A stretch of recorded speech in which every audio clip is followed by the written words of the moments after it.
So hi everyone, this side Jayant Rajput, currently working as an administrative officer. So happy Rakshabandhan to all. और त्योहार हो या ना हो, प्रिपरेशन तो कंटिन्यू रखनी है क्योंकि कंपटीशन इतना हाई है। एक दिन भी अगर आपका छूट जाता है तो आप बहुत पीछे हो जाते हैं। तो मैं लेकर आया हूँ आपके लिए NICL की मेंस की स्ट्रेटजी जो मैंने फॉलो की थी अपने प्रिपरेशन टाइम पे, जिससे जो आपके लिए इफेक्टिव हो सकती है। मैंने फॉलो की थी, आपके अकॉर्डिंग डिफरेंट हो सकती है, बट मैं आपको थोड़ा बहुत आइडिया दे सकता हूँ क्योंकि इस बार जो रिजल्ट आया ना इसका आपके लिए अच्छा खासा टाइम दे दिया। 20-22 दिन बहुत होते हैं मेंस की प्रिपरेशन के लिए भी अगर आप कंटिन्यू थोड़ा बहुत करते आ रहे हैं स्टार्टिंग से तो मैं बताऊंगा आपको कैसे क्या इसमें थोड़ा बहुत इफेक्टिव हो सकता है आपके लिए, सो दैट आप ये जो 20-22 दिन हैं इसको आप यूज़ कर पाएँ अपने मेंस की प्रिपरेशन में एक्सेल करने के लिए। तो मैं पहले एक थोड़ा इन्फो देना चाहता हूँ। ये आपकी जो पोस्ट है ना, कल प्रीलिम्स का रिजल्ट आया, बहुत लोग खुश भी हैं और बहुत लोग नहीं भी हैं आपके। तो वीडियो सबके लिए काम आने वाली है, आपका न्यू इंडिया भी आएगा आगे, और डिटेल्ड के लिए मैं यहाँ पे आपको डिस्क्रिप्शन में भी डालूँगा क्योंकि ये छोटी वीडियो है। डिटेल जो है मैंने अलग से सेक्शन वाइज भी कवर करी हुई है। तो इसमें देखो आपकी पोस्ट जो थी इस बार 170 थी, ये लगभग 2500 बच्चे इस बार क्लियर किए हैं प्रीलिम्स। वही 15 टाइम्स मेंशन था नोटिफिकेशन में, वही हुआ है। स्पेशली 96 1500 लगभग बुलाए हैं, तो मोटे मोटे आपके वही 4000 रहते हैं, हर बार ही रहते हैं इतने ही। इंटरव्यू में इसके भी मतलब जितनी वैकेंसीज है उसके 3 गुना बुलाया जाएगा। तो इसमें भी अब तुम ये नहीं सोच सकते कि अब तुम्हारा गेम जो है ना धुरंधरों के बीच है, ये क्लियर किए हैं। इतना आसान नहीं होता इन लो वैकेंसीज़ की प्रीलिम्स को क्लियर करना, तो इन्होंने क्लियर किया है। अब इनमें भी आपको आगे निकलना है, उन टॉप जो 3 टाइम्स होंगे उसमें आना है, फिर फाइनल में आना है। तो गेम अभी भी बाकी है, सो प्लीज़ बी सीरियस।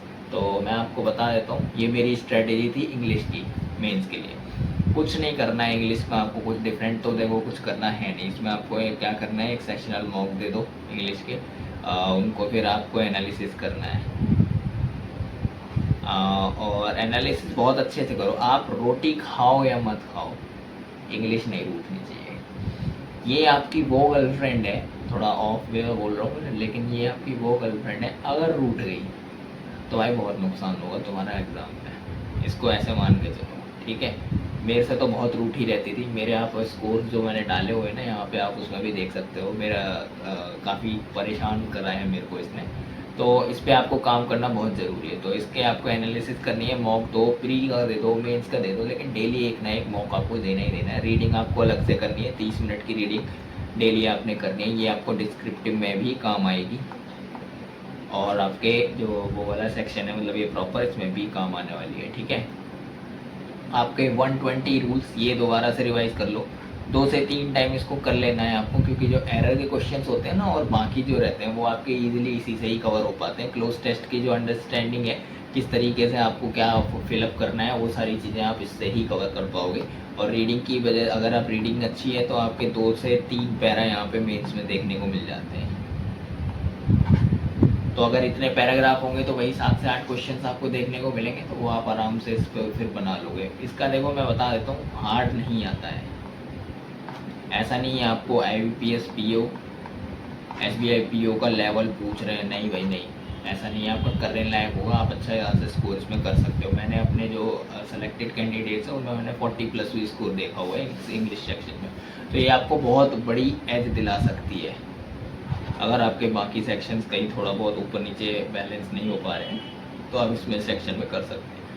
और एक्सेस इसमें कुछ है नहीं और ज़्यादा टाइम है भी नहीं आपके पास, बस पढ़ना है, डेली आपको करना है। आप कुछ भी कर रहे हो, आप ये सोचो कि आपके 10-15 दिन में आपको क्या होगा, ऐसा कुछ नहीं है। आपको डेली करके चलना है इसको, ठीक है। मैं जल्दी जल्दी कवर करा रहा हूँ। मेरी क्वांट की जो स्ट्रेटेजी थी, क्वांट में देखो आपके 50 क्वेश्चन होंगे, 50 मार्क्स के होंगे, और ये टाइम आपको मिलेगा 35 मिनट। 5 मिनट के अंदर अंदर शुरू से लेके एंड तक जो भी आप करते हो, जो आप प्रीलिम्स में करते थे, जो आप मेंस में जिसको आपका स्ट्रॉन्ग पॉइंट है, उसको मार्क फॉर रिव्यू करके आपको आगे बढ़ जाना है, ठीक है। इसमें आपके DI देखने को मिलेगी, bar graph, pie chart, caselet, tabular, ये सब मिलेंगे। अर्थमेटिक क्वेश्चन होंगे 10 से 12, अप्रॉक्सीमेशन, सिम्प्लीफिकेशन यहाँ आते हैं। IBPS PO SBI PO mains में नहीं देखने को मिलते आपको। क्वाड्रेटिक इक्वेशन मिल सकती है, डेटा सफिशिएंसी होगी, क्वांटिटेटिव एज भी होंगे। ये फिलअप वाले होते हैं जो DI में होते हैं ना, 4 ऑप्शन दे देते हैं आपको, इतने ए इतने वर्क में इतने टाइम में कवर कर रहा है, ऐसे करके वो ऑप्शन करके फिट फैट रहा होता है, वो वाले मिसिंग रॉन्ग नंबर सीरीज। तो आप इजीली यहाँ पे जो एवरेज मैंने देखा था लास्ट टाइम अपने बैच में 35 प्लस 30 to 35 प्लस आराम से था, मतलब आप कर सकते हो, प्रीलिम्स लेवल का था। अब देखो मैं ये नहीं कह रहा इस बार भी ऐसे ही आएगा, आपका प्रीलिम्स थोड़ा सा तो टफ आया था इस बार, तो उस हिसाब से देखो आपको अपने अकॉर्डिंग तैयार करना है। बट ये नहीं है आप इसमें 25 प्लस आराम से स्कोर कर सकते हो, कितना भी टफ आ जाए उस लेवल का नहीं आने वाला है कि आप कुछ बना ही नहीं पा रहे। तो इस पर फोकस करना है आपको, इन चीज़ों पे पहले करो फोकस, ठीक है। और इसकी डिटेल जो वीडियो है मैंने वो अपने इस पे डिस्क्रिप्शन में भी डाल दिया, वहाँ से भी देख सकते हो। मैंने वहाँ अगर अच्छे से समझना आपको तो वो वाली वीडियो आपको ज़रूर देखनी पड़ेगी, वहाँ आप देखिए तब आपको अच्छे से समझ आएगा कि कैसे क्या कवर करना है। बाकी मैं बता देता हूँ यहाँ पे, go through the whole set of questions once and mark easier ones, ये मैंने करा था। सॉल्व देम फर्स्ट, जो छोटे मोटे जैसे आप प्रीलिम्स में करते हो ना, सेम चीज़ें यहाँ पे करनी है। Approximation, simplification, quadratic. 5 मिनट आपको ले लो, 35 मिनट का होता है ना, 30 मिनट में 30 क्वेश्चन भी कर ले रहे हो ना, बहुत है। लेकिन ये 5 मिनट आपकी पूरी पेपर के जो एनालिसिस होगी ना, कि आप यहाँ से एंड से शुरू से जाके जो एंड तक आप कवर करोगे, वो बहुत इंपॉर्टेंट है। सारे क्वेश्चन आपको सॉल्व करने नहीं है, you have to solve approachable question करने हैं। 2 से 3 DI उठाओ, काम खत्म, solve arithmetic question the end. और करते करते ही आपको पता लग जाएगा कि एग्ज़ाम कैसा है, ईजी है, मॉडरेट है, टफ है। और वो आपके लिए नहीं, फिर वो सबके लिए होगा, ये चीज़ मान के चलो, ठीक है। जब करोगे ना तो आइडिया लग जाएगा। सिर्फ उनको मार्क को रिव्यू करके आगे बढ़ना, जो लगे आपको आप कर सकते हो। इसके बाद है कंप्यूटर की स्ट्रेटजी। कंप्यूटर में मैंने देखो, कंप्यूटर का जो सिलेबस है वो फिक्स है, इसको करो और साइड में रख दो, फिर उठाने की ज़रूरत नहीं है, फिर आप बस क्विज सॉल्व करो और कुछ नहीं। सचिन अरोड़ा सर की आपके कंप्यूटर का कोर्स है, वो ले सकते हो आप, इनकी इंपॉर्टेंट वीडियोज़ हैं वो कर सकते हो आप। अरिहंत की एक ये रिवाइज वर्जन आ गई है, मैंने ये वाली पढ़ी थी, इसको ज़रूर पढ़ लेना, आपकी ज़्यादा से ज़्यादा टाइम नहीं लेगी, तो 5-10 दिन मुश्किल है यार। ऐसा तो है नहीं आपने कुछ पढ़ा ही ना होगा। RRB PO के लिए भी अगर आप कर रहे हो और पहली बार भी क्लियर हुआ है तो भी आप कंप्यूटर को कवर कर सकते हो। ये इंपॉर्टेंट टॉपिक्स हैं, ये मत छोड़ना इसके अंदर, ठीक है। नेटवर्किंग है, history of computer, input and output devices, operating system, OSI model, memory, software, hardware, Microsoft Excel, shortcut keys बहुत पूछी जाती हैं आपके, ईजी रहता है। 50 क्वेश्चन आपके पूछे जाएंगे यहाँ पे। इसमें भी मेरे कितने आए थे, 38-39 मार्क्स थे, तो उस हिसाब से मैंने तो गैस वर्क भी करा था इसमें, तो इसमें एक्यूरेसी उतनी नहीं आती आपको, मतलब लगता है थोड़ा बहुत कुछ ना कुछ डाउट वाले रहते हैं क्वेश्चन, बट आप कवर कर सकते हो, फिक्स सिलेबस है। देखो अगर आप सचिन अरोड़ा सर से कर रहे हो, 50-60 वीडियोज़ हैं शायद उनकी, मैं एक दिन की 10 उड़ा देता था, मैं देखता था 1.5x पे। तो क्योंकि कंप्यूटर मेरे ग्रेजुएशन में भी था तो मुझे इतनी दिक्कत आई नहीं इसमें, बट हाँ ये आप कर सकते हो इतनी दिन की एक बार बैठो।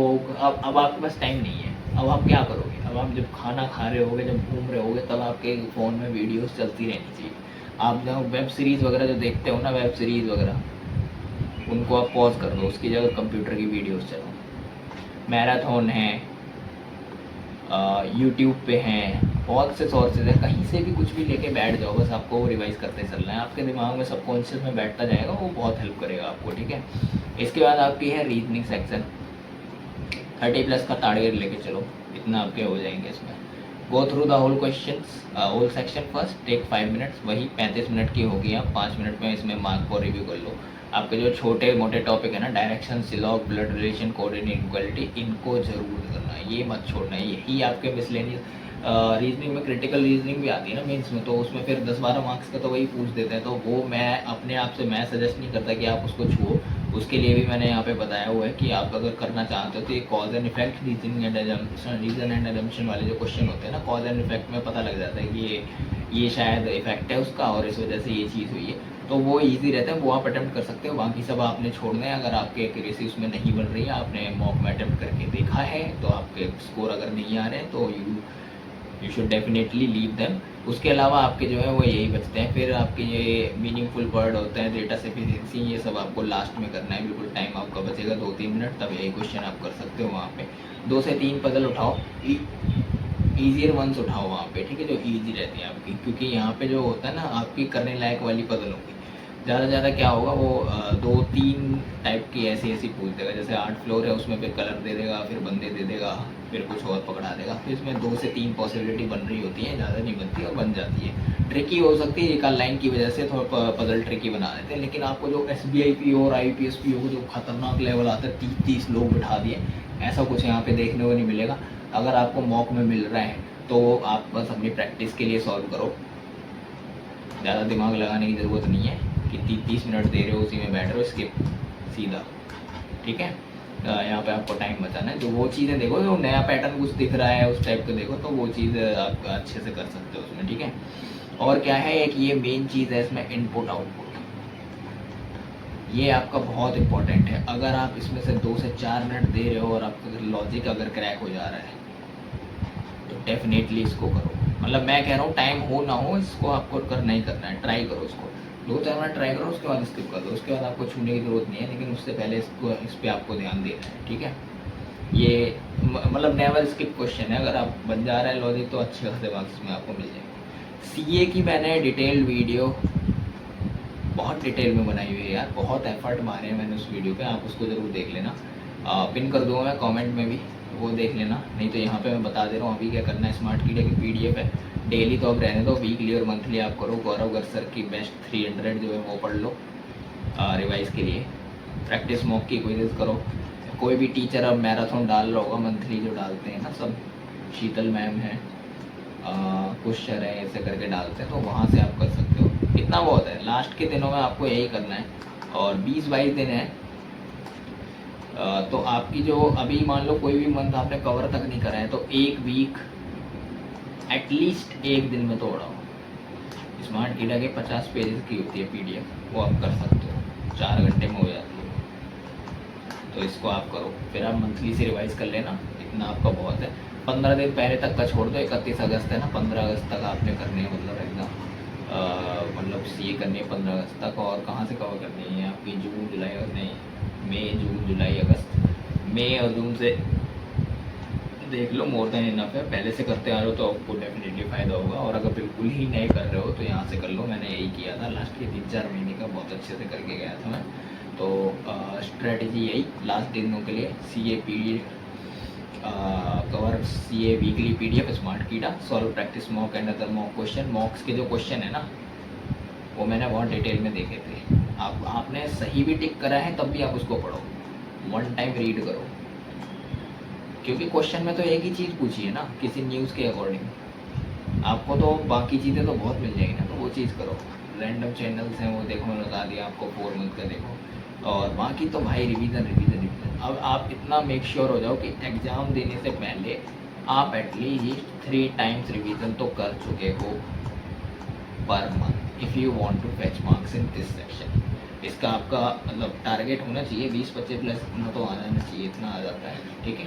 उतना टफ जैसे SBI है या फिर आपका जो RRB में आते हैं उस लेवल का नहीं बनता है मॉक मतलब एग्जाम इसका, तो करने लायक होगा। अब आपका डिस्क्रिप्टिव, मैंने इसकी भी बहुत डिटेल वीडियो बना रखी है, आप वहाँ से चेक कर लेना। ये सारी वीडियोस मैं लिंक में डालूंगा, मतलब डिस्क्रिप्शन में भी डाल दूंगा और आपके पिन कमेंट में भी, तो आप ज़रूर चेकआउट कर लेना उसको। और ज़रूरी नहीं है NICL में ही काम आए, सब में काम आएंगे आपकी। एक टॉपिक उठाओ, उसके ऐसे लिखो डेली, ऐसे इसमें पूछा जा रहा है, इसमें आपका ऐसे पूछा जाएगा, इसमें आपका प्रेसिस आएगा, इसमें आपका रीडिंग कॉम्प्रिहेंशन आएगा। मोस्ट प्रोबेबली यही होता है कि जो RC और प्रेसिस है ये एक ही पैराग्राफ पे होंगे, क्योंकि आपका 30 मिनट का टाइम रहता है, तो उसमें आप सरप्राइज हो सकते हो। नया अगर अलग देखने को मिल जाए तो फिर और कठिन है, लेकिन अगर नहीं देखता तो भी पैसेज उसमें अच्छा खासा आता है लेवल का, जिससे सो दैट आपको टाइम लगता है, 30 मिनट कम पड़ जाते हैं उसके लिए, तो प्रैक्टिस बहुत ज़रूरी है, इसको इग्नोर मत करो। क्वालिफाइंग है बट बहुत से लोग बाहर हो जाते हैं इसमें, ठीक है। तो समरी लिखो प्रेसिस की, कोई मतलब कोई भी पैरा उठाओ, उसका 1/3 आपने करना है, 1 मिनट को, हाँ 1/3 उसका आपने करना है। ब्लैक नहीं होना चाहिए, ब्लैक इन द सेंस मतलब सिमिलर वर्ड्स आप ना लिखें उसमें जो आपके पैराग्राफ के हैं। और इसके हैक मैं आपको बताऊंगा, देखो अगर कुछ भी समझ नहीं आ रहा है ना, थोड़ा बहुत आप कर दो, चल जाता है, उसमें कोई दिक्कत नहीं है, बट अपने लैंग्वेज में लिखो, अपने वर्ड्स में लिखो। समरी, सिनोनियम्स टाइप कुछ लिख दो, ऐसा कुछ करके। ऑथर कुछ और कहना चाह रहे हैं, आप सेम वे में कन्वे कर सकते हो मैसेज को। और फैक्ट्स एंड फिगर्स हैं, फिगर्स बेसिकली इतने करोड़ उतने करोड़ कुछ इकोनॉमी पे कुछ डेटा दिया हुआ है, तो उसको आप स्किप करना है, उसको नहीं लिखना है, सब लिखना है, ठीक है। और इसको आप वेबसाइट पे जाओ, चेक करो अपना स्कोर। ग्रामेटिकल मिस्टेक ये मैंने बहुत डिटेल में बताया, उस वीडियो में देख लेना आप। ग्रामरली पे चेक करो कहाँ कहाँ कॉमा लगता है, स्पेलिंग मिस्टेक, ये सारी चीज़ें इसके आप स्कोर होते हैं उसमें। तो 50 से 60 स्कोर अगर आप लेके आ रहे हो, 60 उसमें ग्रामरली वाले में, और बाकी सब फर्जी वाड़ा है, वहाँ कुछ नहीं, तो आपके ये सब अच्छे अच्छे उस पर जा रहे हो, आप ट्रैक पे कर सकते हो। और बाकी आप 30 मिनट ये करते हो, रीडिंग उसमें मस्ट है, मस्ट एटलीस्ट मतलब 15 मिनट आपको करनी है। रीडिंग का मैं वैसे भी बता चुका हूँ आपको, क्योंकि आप इंग्लिश के सेक्शन के लिए जो कि आपका 50 मार्क्स का है, ये 30 मार्क्स 80 सेक्शन 80 नंबर आपके मेंस में कवर कर रही है। बहुत इंपॉर्टेंट है, रीडिंग इग्नोर मत करना। So thank you so much. ये मेरा डिस्कशन ग्रुप है, इसको ज्वाइन कर सकते हो। पर्सनली कांटेक्ट करना है तो यहाँ पे कर सकते हो। बाकी पैनिक करने जैसा इसमें कुछ भी नहीं है। आपका इजी होता है exam, easy to moderate level का होता है जितना आपको इसमें अभी आपको मौका मिल गया है, ठीक है। लकीली आप क्लियर कर चुके हैं, तो भगवान चाह रहे हैं आपसे, आप फेज 2 पर हैं, अच्छे से इसकी प्रिपरेशन करिए। 20-22 दिन है, कुछ भी ऐसा चेंज करने की ज़रूरत नहीं है। बस इंश्योरेंस सेक्शन का अगर आपको टाइम मिल जाए तो जी सर की वीडियो देख लेना, इंश्योरेंस सेक्शन की, या कपिल काटपाल सर की। बाकी आपको कुछ करने की ज़रूरत नहीं है, क्योंकि 5-6 क्वेश्चन इतने आपको देखने को मिलेंगे उसमें, और कुछ भी नहीं होगा। बाकी सब आपका बैंकिंग वाला सीए ही रहता है। और मॉक दीजिए यार, मॉक लगभग मेक श्योर आपको मॉक जब मेन से पहले आप जब सेट होते हैं 5-6 मॉक्स आप लगा ही चुके हो। फुल मॉक्स की बात कर रहा हूँ, फिर उसको एनालिसिस करो। बाकी कुछ होगा तो मैं बताऊँगा आपको।